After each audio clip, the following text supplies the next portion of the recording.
not gonna go easy on you.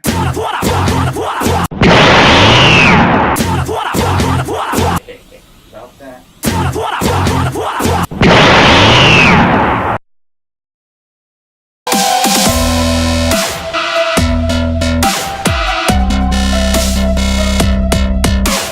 I am Retro. This is Retro Rips. If you're anything like me, at some point you've asked yourself, what the fuck is wrong with power levels in Dragon Ball Z? I mean, it's very, very simple. Sometimes, Goku has the power to blow up a planet. Other times, he can get shot by an ordinary ray gun.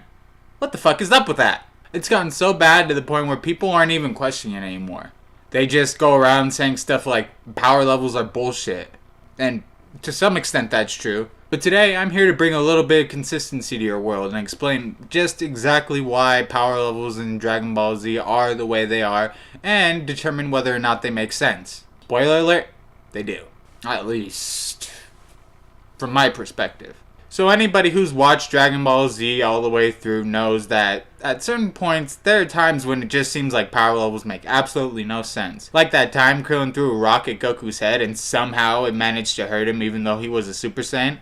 Dude, how the fuck does that happen? How does puny ass fucking Krillin manage to hurt one of the strongest fighters in the known universe? Well, the fact of the matter is, most people's perception of what power levels are in Dragon Ball Z is kind of off. We'll also be tackling some common misconceptions about the Dragon Ball universe and how Kai works in general. And with a little help from Mr. Popo, hopefully we can get to the bottom of this. I'm about to take a guess at what you personally think of power levels in Dragon Ball Z, and if I get it right, you have to stay and watch the entire video. Deal? Deal. And trust me, you're gonna want to. So most people see it like this. At full strength, Goku has a certain amount of energy that when he uses that energy, it depletes his MP bar, whatever you want to call it. Almost like Pokemon, you know? You use a flamethrower 5,000 times and eventually you run out of flamethrower. But how it actually works is that Goku uses up this energy source, but then it is continually regenerating itself. In that way, even if his theoretical power level is 1 billion, he could fight somebody and put 2 billions worth of energy into it, just by simply standing around and charging up for a little bit. Over time, eventually that stamina gauge will begin to shrink itself, and the energy that Goku can draw from gets smaller and smaller, until eventually he can no longer go Super Saiyan. Going back to what I said earlier about common misconceptions, most people think that in Dragon Ball, when a fighter gets stronger, they literally physically get stronger. Like, at this point, they believe that Goku's fist should essentially be made out of steel. That's a wrong thought. If you take it all the way back to Dragon Ball, to when Goku first met Mr. Popo up on Kami's lookout, Kai was explained in a way that was a little bit different than what people think. It was explained that if you can control your Kai, you can do things that you can't necessarily do without that certain control. And thus, this explains away the biggest misconception about Dragon Ball, that people absolutely get stronger. The better you learn to control your Kai, the stronger you can theoretically become, even though your physical potential has reached its quote-unquote peak. Keeping this in mind, if we apply it to the Z fighters, you could argue that none of them ever got physically stronger after Piccolo, with the exception of the Saiyans. So at this point, it's basically being explained that you don't need to get physically stronger to become more powerful. All you need is a greater Kai. So if that's the only requirement to become stronger, why do people assume that the stronger people become in Dragon Ball Z, the stronger their bodies become? And even though this isn't quite a misconception, here's probably something you didn't notice.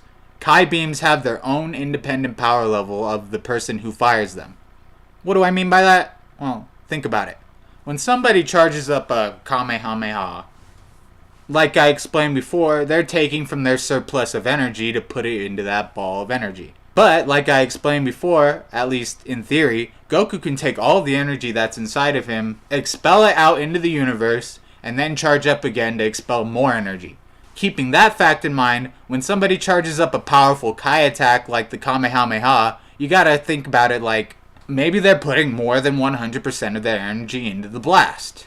Goku firing off a Kamehameha wave at full power could literally be firing off a blast that has a power level twice his normal power level, and thus where inconsistencies begin to form. When Goku fires off a Kamehameha, most people assume that's it. Goku's used that amount of energy, he no longer has it to fight with. But that's wrong.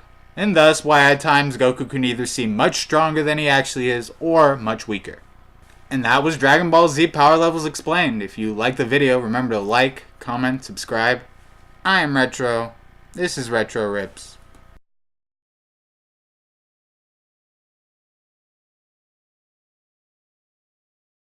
Retro Experimentation Log number 268.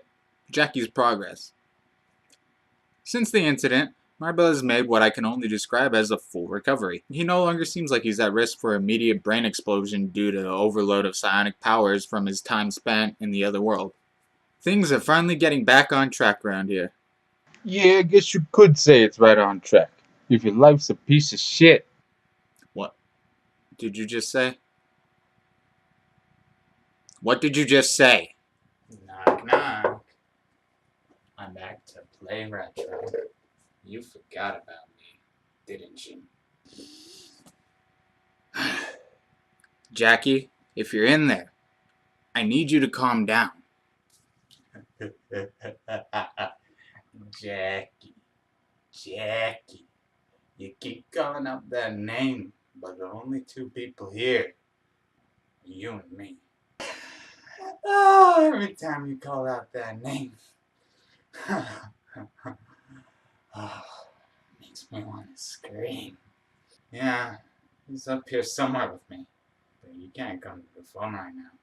Alright, that's it. I'm not gonna go easy.